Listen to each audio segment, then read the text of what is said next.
அப்படி கோர்ட்டுக்கு போயிருந்தா அதுக்கு உண்டான பதிவு எண் கொடுத்துருப்பாங்கல்ல, அதை கொஞ்சம் கேளுங்க சார் அவருக்கு சிஎம் கிட்ட.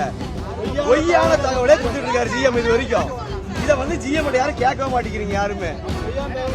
கோர்ட்டுக்கு போயிட்டு அந்த ரெஃபரன்ஸ் நம்பர் கேளுங்க. இன்றைக்கி பார்த்தீங்கன்னா 8வது நாள் தான். 8வது நாளில் பொறுத்த வரைக்கும் நாங்கள் பெண்கள் பாவனா ஒவ்வொரு போராட்டமும் பட்னி போராட்டத்துலேருந்து எத்தனை ஒப்பாரி வைக்கிற நேற்று கூட ஒப்பாரி வைக்க போராட்டம் வரைக்கும் நடத்துகிறோம்.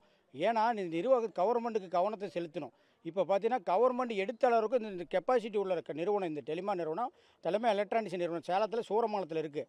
ஆனால் இது வந்து பார்த்தீங்களா, இந்த நிறுவனத்தில் நாங்கள் வந்து கிட்டத்தட்ட இப்போ 120 பேர், பெண்கள் 40 பேர் போராடுறாங்க. ஆண்கள் பெண்கள் வந்து 80 பேர், ஆண்கள் 40 பேர் போராடுறோம். இது பார்த்தீங்கன்னா இவ்வளோ பிரச்சனைகள் வந்து கவர்மெண்ட்டுக்கிட்ட தலைமைச் செயலகத்துக்கிட்ட தகவல் படி நாங்கள் இவ்வளோ அளவுக்கு போராடுறோம். இங்கே சாதாரணமாக அவர் வந்து ராஜேந்திரன் அவர் ஐஎஸ் அவர் வந்து மாநில உளவுத்துறை அவர் வந்து என்ன சொல்கிறோம், மாநிலத்துக்கு எப்படி தகவல் தெரிவிக்கணும்?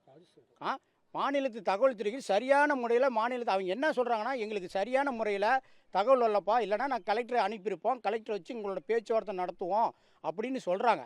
ஆனால் நாங்கள் என்ன வரிக்கு பதிவு இயந்திரத்தை ஓப்பன் பண்ணோம், தமிழக அரசை எடுத்து நடத்துகிறோம். இவங்க போய் இந்த தொழிலாளர் பொது மேலாளர் அவர்களும் ஹெச்ஆர் இந்த நிறுவனத்தோட ஹெச்ஆர் மேலாளர் பொது மேலாளர் ஓடிட்டு இருக்கிறாங்க.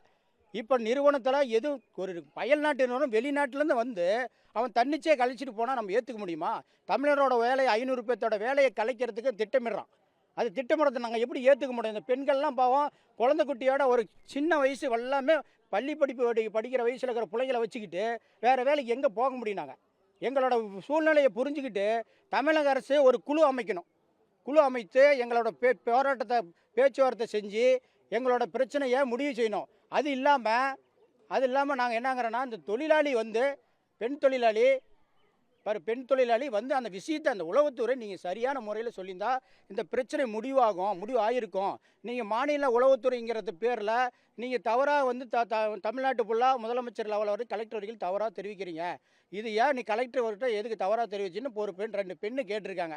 கேட்டதுக்கு அப்படியே அடித்து தள்ளி விட்றாரு. அப்படி வேகமாக பலாருன்னு கீழே விழுவுறாங்க.